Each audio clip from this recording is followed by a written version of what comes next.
viewers, and welcome back to Go Car TV. I just wanted to announce the sad news. Nigerian billionaire businessman Are Ono Kakanfo of Owuland, Are Boluwatife Akin Olugbade, has died. He died today, January 13th, after battling with COVID-19 complications.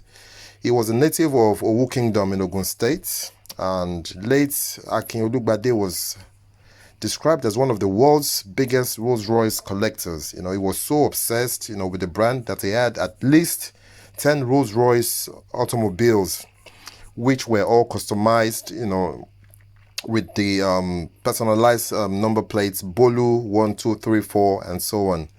He was 64 years old. Late Akin Olugbade attended Corona School, Yaba, also King's College in Lagos, and London University, also University of California, where he obtained a master's in law, and thereafter Cambridge University, where he got his doctorate specializing in company law. His business interests cut across law, property development, construction, manufacturing, logistics, distribution, maritime and offshore services, investment, banking, etc. He was surrounded by glitz. His life was like royalty.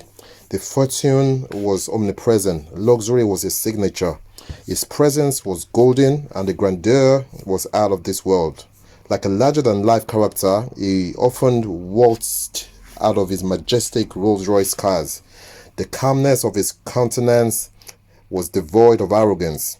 In 2019, January to be exact, he was the first African to take delivery of the Rolls-Royce Cullinan SUV, which came with all the specifications and options, at a staggering price of $450,000. Majestic man did not hide his taste. He was quoted as saying, "I have different concepts of how I spend money.